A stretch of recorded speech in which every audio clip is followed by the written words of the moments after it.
दोस्तों, vampire diaries के part 2 में स्वागत है आपका।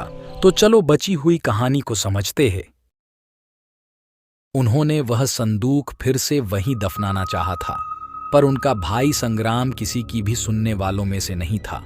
उसे गुप्त धन पाने की गहरी तमन्ना थी, इसलिए वह संदूक उसने हवेली के भीतर जबरदस्ती लाया और दिन रात बस उसी संदूक को खोलने की कोशिश करने लगा।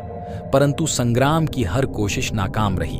यशवंतराव ने संग्राम से बात करने की कोशिश भी की, लेकिन कोई फायदा नहीं हुआ। संग्राम अब बदल गया था। उसने खाना पीना छोड़ दिया था। यशवंतराव अब परेशान से रहने लगे थे, क्योंकि संग्राम अब उस मनहूस संदूक के हवाले हो गया था। एक दिन दोपहर को यशवंतराव ध्यान करने बैठे थे। तभी उनकी पत्नी आशाताई, यानी कि तुम्हारी परदादी, उनके पास आई और डरे हुए स्वर में बोली कि संग्राम को मैंने बिल्ली की गर्दन से खून पीते हुए देखा है। अपनी पत्नी की कही बात पर यशवंतराव ने कोई प्रतिक्रिया नहीं दी। वह बोले कि अब वो हमारा संग्राम नहीं रहा। फिर उसी शाम को हवेली के ऊपर बहुत सारे चमगादड़ मंडराने लगे थे। वातावरण में अजीब सी नकारात्मक ऊर्जा महसूस होने लगी थी। वह रात पूरे परिवार ने पूजा घर में महाविष्णु के नाम स्मरण में बिताई।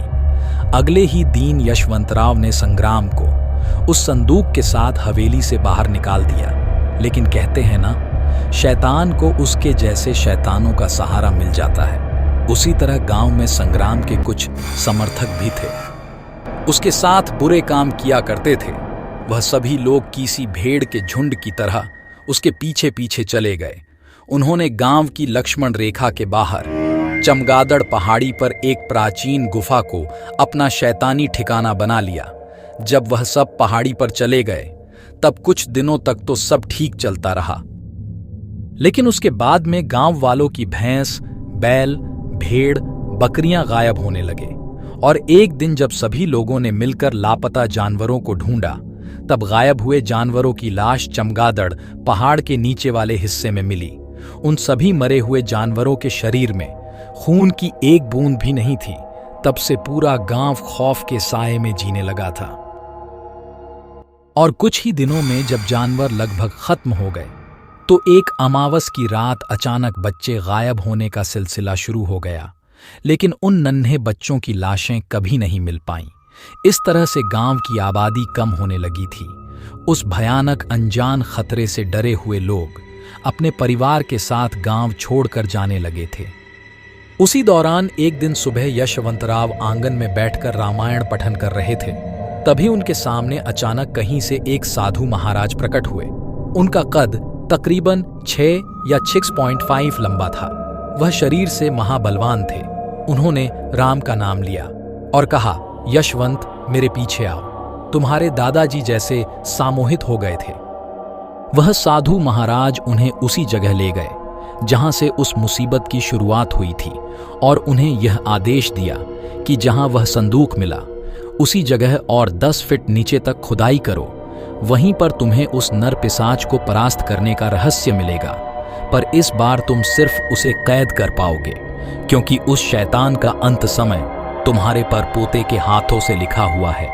यही विधि का विधान है। इतना कहकर वह बलवान साधु महाराज पूर्व दिशा में अंतर्ध्यान हो गए। जब यशवंतराव ने वहां पर और 10 फीट गहरी खुदाई की, तब उन्हें एक सितारे के आकार का चांदी से बना संदूक मिला। उन्होंने उस संदूक को घर लाया और पूजा विधि करने के बाद ही खोला। उसमें उन्हें चांदी के 3 खंजर, चांदी की चेन और एक किताब मिली। किताब संस्कृत भाषा में थी और यशवंतराव संस्कृत भाषा जानते थे। उन्होंने उस किताब को खोला और पढ़ा। उसमें लिखा था कि चंद्र ग्रहण की रात को उस शैतान को आजाद करने की विधि पूरी की जाती है। उसके लिए एक कुंवारी लड़की की बलि देकर उस नर पिशाच को आजाद किया जाता है। अगर उसे रोका नहीं गया तो वो शैतान सारे इंसानों को अपनी तरह नर पिशाच बना देगा। और इस बल को रोकने के लिए चांद की रोशनी के नीचे चांदी के खंजर से उसके दिल पर वार करना होगा। परंतु एक खंजर से केवल एक ही बार वार किया जा सकता है। ये सब पढ़ने के बाद यशवंतराव चिंतित हो उठे, क्योंकि चंद्र ग्रहण उसके दूसरे दिन ही था। यशवंतराव ने सरपंच पर भरोसा करके कुछ खास मित्रों की सभा बुलाकर एक योजना बनाई। सबसे पहले उन्होंने गांव में मौजूद हर एक कुंवारी लड़की को गांव से दूर भेज दिया, लेकिन लड़कियों को अपनी सुरक्षा में ले जाने वाले विश्वासराव ने धोखा दिया और संग्राम की ही कुंवारी बेटी को रस्म पूरी करने के लिए अगवा कर लिया गया। फिर गांव में जैसे आतंक फैल गया, अब कुछ बड़ा अनर्थ होने वाला है। इस डर से गांव वाले घर में ही दुब के बैठे रहे। उस वक्त यशवंतराव के लिए चुनौती दोगुनी हो गई थी। अब तक सामना भाई से था, अब शायद साक्षात नर पिशाच से होने वाला था।